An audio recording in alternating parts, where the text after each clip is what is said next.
A ver, yo quiero hoy hablar del nearshoring porque dentro de todos los problemas que traemos se nos ha olvidado hablar del nearshoring, que está siendo visto como un ingrediente fundamental para el desarrollo económico del país en los próximos años o décadas. Y me preocupa que no se esté hablando. Pero lo que me preocupa es que en la prensa en Estados Unidos se está escribiendo el nearshoring con grandes interrogantes en lo que a México respecta.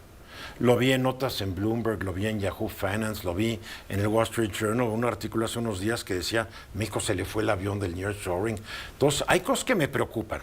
A ver, ¿qué es el nearshoring? Es traer a México fábricas que están en Asia, en lugares muy lejanos, a México para que desde aquí estas fábricas puedan venderle a su principal mercado, que es Estados Unidos.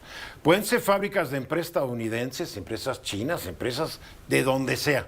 Pero como hay bronca entre Estados Unidos y China y se va a agravar supuestamente, aunque conociendo a Trump, porque ahora Trump está diciendo que tal vez TikTok debe seguir siendo China, y tal vez debemos seguir siendo cuates en China, porque la mayoría de los iPhones están hechos en China, y ni modo que se queden sin iPhone en Estados Unidos. O sea, Trump dijo todo lo que se necesitaba decir para ganar una elección. La verdad, ya dijo que quién sabe si se puede controlar la inflación, cuando él dijo, llegando el primer día voy a bajar la inflación. Jaja. Bien. A ver, México tiene grandes oportunidades de cercanía con Estados Unidos. Digo, estamos a 1 milímetro de distancia de Estados Unidos, estás en la frontera. Boom. Hay un tratado comercial, el TEMEC, y tenemos costos laborales que son muy competitivos todavía. Y tenemos décadas de experiencia como socios. No es que alguien de Estados Unidos diga, oye, voy a poner algo en Guanajuato a ver cómo es. Saben cómo funciona, saben cómo funciona Jalisco, Ciudad Juárez. Sí. Pero hablando de Guanajuato, por ejemplo, hay un problema, y aquí vienen los desafíos. Inseguridad. Por más que nos digan, la inseguridad nunca ha afectado la inversión, sí la afecta. Por supuesto. Hay un deficiente Estado de Derecho, que como estamos viendo las listas de los que están saliendo para ministros, magistrados, ministras, magistradas, jueces y juezas, el desafío va a ser cómo garantizar un Estado de Derecho cuando empiece a ver los nombres de algunos, ¿no? Está Ulises Lara, que es el que trabaja de fiscal de la Ciudad de México, que le dieron un título patito de abogado para poder decir que sí reunía los requisitos. Quiere ser ministro de la Suprema Corte, ¿no? Perdón, en fin. Tenemos graves problemas de infraestructura, fundamentalmente electricidad y agua. Se descuidaron estos dos aspectos. Ahí están los presupuestos que durante varios años se le dieron al Conagua. Tenemos la quiebra técnica de la Comisión Federal de Electricidad, la sobreburocratización del sector energético. Pemex tiene más trabajadores de los que debería tener. En fin, hay una incertidumbre laboral con todas estas reformas de salarios mínimos, reformas a la ley de trabajo, donde los inversionistas dicen, bueno, ¿cómo va a venir la cosa para saber, no? Antes tenía que pagar tanto, ahora tengo que pagar tanto. Viene la ley de cambios del Infonavit, que tú vas a comentar ahorita. O sea, hay incertidumbre. Con lo laboral, nos da vergüenza reconocerlo, pero México competía, entre otras cosas, con bajos costos laborales. Sí, claro. Entonces, cuando dicen, no, ya no queremos competir, pues revisa si tus socios y los inversionistas comparten esa visión y trata de empatar con lo que los otros esperan. Después, derivado de un muy deficiente sistema educativo que viene desde el día que entró el Ejército Trigarante a la Ciudad de México en el 21, no tenemos el personal calificado técnicamente para todas estas industrias que son muy tecnológicas. O sea, hoy ya no es de que soy un obrero y aprieto un botón y no. Hoy soy un obrero y tengo que saber manejar una computadora. Digo, ya cambió.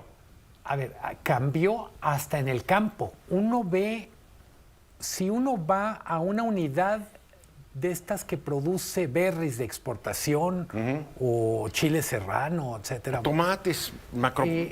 Uno dice, donde antes había campesinos, ahora hay técnicos o ingenieros. Sí, que miden la humedad, que miden que el mosquito ya llegó, tenemos que meter al mosquito aquel que mata al mosquito que llegó.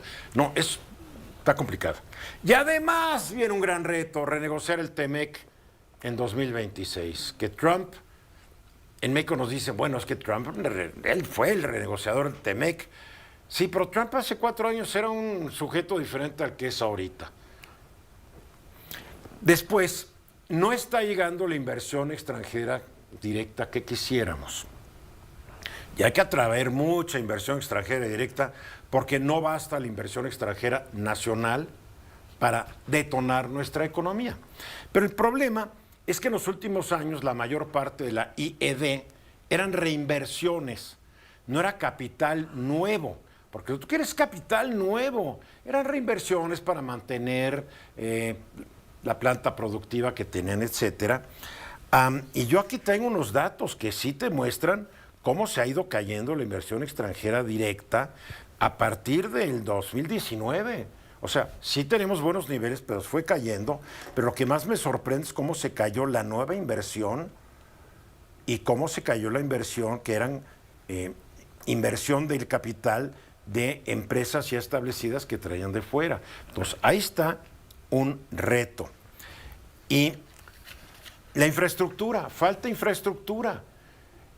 Una refinería en donde se fue el grueso de la infraestructura del sexenio pasado no es suficiente para jalar la inversión extranjera directa. Nos faltan puertos, nos faltan carreteras que no sean Bachelandia, nos faltan puertos que puedan manejar muchos contenedores. Ahí están unos proyectos que han anunciado, pero nos faltan aeropuertos. O sea, la infraestructura en México se quedó atrás. Nos falta infraestructura en la frontera. Es verdad que tenemos la frontera más intensa en comercio. Más subdesarrollada. $1,5 millones por minuto. Sí, de locos.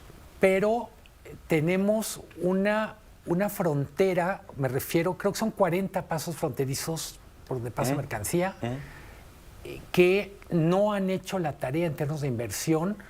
Y cuando decimos, bueno, que dejen de mandar armas, pues vamos poniendo equipos que detecten las armas. Oye, la responsabilidad de que entran las armas eso es de México, como la de los gringos que no entre droga a ellos, pero nos echamos la culpa mutuamente. Entonces, Ridículo. sí para mí, quizá el gran problema, sobre todo a mediados del sexenio pasado, se empezó a dar por hecho que pasara lo que pasara, teníamos el nearshoring en la bolsa. No. Y es una competencia todos los días. Diario. A ver, necesitamos crear, y esto es responsabilidad del gobierno, un entorno empresarial seguro que hoy no existe. Hay mucha incertidumbre. Se tienen que hacer reformas estructurales. Se tienen que resolver las barreras a la inversión que ahí existe. México puede ser el gran líder del nearshoring, pero a veces me temo que como siempre llegamos tarde, México llegó tarde a la globalización, México siempre llega tarde, que aquí lleguemos tarde y otros países estén festejando acabar siendo los destinos, aunque sea en otros países de Latinoamérica, que lleguen las inversiones allá y las veamos pasar, pero por arriba. Hay Cuidado. que poner mucha atención al Plan México que se va a presentar en la primera quincena de enero.